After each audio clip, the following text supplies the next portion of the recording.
Supposed dropouts have formed a new brand of gang.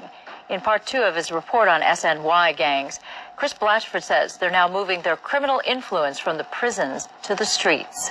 Go in the same car, pick up a bag, and bam. Investigators say 5 members of the Northern Riders gang gathering in this Central Coast motel room are planning a robbery. They'll have a bank within distance where the store's at, so they don't have to drive too far. In this undercover video obtained by Fox 11 News, you only see Joey Cloud, known as Smokey. He has the word Rider tattooed in big letters across his neck, and the gang's symbol, a Playboy bunny logo, inked on his scalp. Gang investigator Mike Brody says Northern Riders meet every month in sessions called networking or council. Everybody gets together. This is what I do. I know how to do robberies. I know how to steal cars. I got a connection for drug trade. Investigators say Northern Riders were formed a decade ago behind prison walls. And it's the fastest growing group of a new hybrid of prison-based gangs composed of dropouts who left other gangs and went into protective custody on so-called sensitive needs yards, or SNY for short. Then, those dropouts formed new SNY gangs. That's all they know is gang lifestyle. Prison gang investigator Robert Clayton. And we thought, well, we could just change that by opening up this yard and giving them opportunity to start over. But you could take the gangster out of the gang, but you're never going to take that gangster out of him. Agents have identified as many as 24 of these new SNY gangs. All are recruiting from an expanding pool of 30,000 gang dropouts. That's 10 times more than a decade ago. Prison sources say gangsters are now dropping out at the unprecedented rate of 2,400 a year.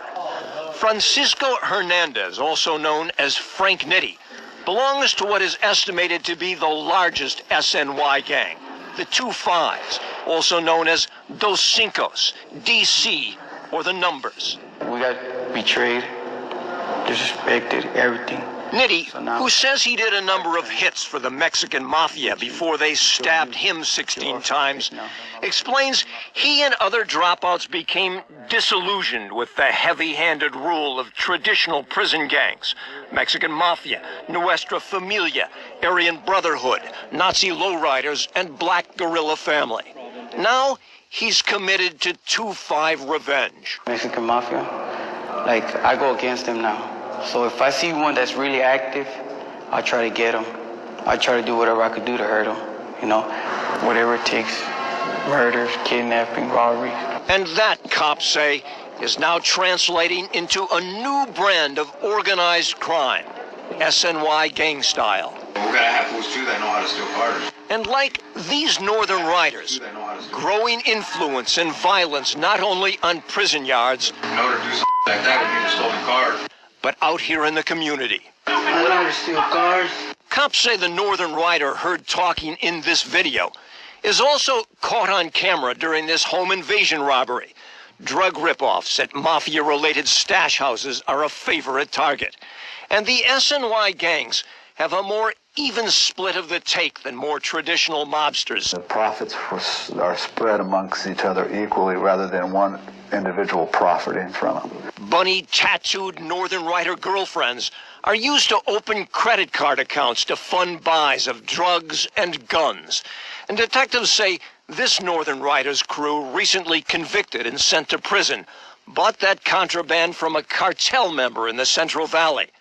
During a search of Maldito Mejia's residence, cops found narcotics and plastic baggies emblazoned with the NR Bunny symbol. Wanting people to know that whoever bought that dope, that they were buying it from the Northern Riders for the purpose of creating fear and intimidation. Frank Nitti says it's the same for 2-5ers. Now it's like, man, everywhere you go, you see a 2-5er. We wear jerseys, wear DC hats. Now these days, there's a lot of 2-5ers in the streets. We're starting to see a lot of them. Gang detective Robert Morales says it was a 2-5er parolee who crashed this stolen car in Rialto.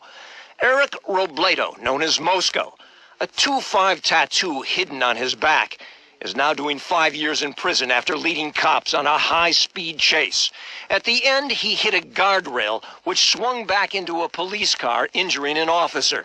He then took off on foot. We actually caught Robledo a block away, hiding inside of a garage. He then self-admitted to us that he was 2-5.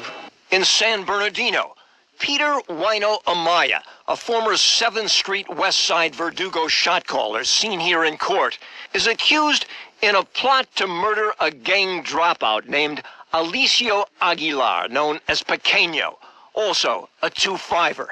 Detective Bob Kelly. We believe that he was in fact going to try to kill him. A hit. A hit. Investigators say Wino was going to use these guns to do the hit. 8 other conspirators have already been convicted, and sources now tell Fox 11 News that Wino, who's been fighting the case and fell out of favor with the Mexican mafia, is bragging around the San Bernardino County Jail that he's now become a 2-5er. Detective Mike Martinez. It's a shark tank, and if you're not at the top of that pyramid, you're going to be the shark that gets eaten. And in West Sacramento, there's another example of SNY gang presence in the streets. Billy Wolfington and Shannon Silva, both affiliated with Northern Riders, are facing a possible death penalty. Detectives say here in the parking lot of this motel last September, in a dispute over a drug debt, the 2 parolees allegedly stabbed a Crip gangster to death. Everywhere you go, it's like you got SNYs everywhere now. Getting bigger now, you know. Prison investigators say there's already evidence that SNY gangs have spread to other states, including Oregon, Washington, Colorado, Idaho, Oklahoma, and Nebraska. That's no surprise to Frank Nitti. I like the thrill. I know what I'm getting into. I go out there and I do what I gotta do, you know. Investigators, aware the phenomenon started here in prison, believe it's time to treat SNY gangs just like a prison gang.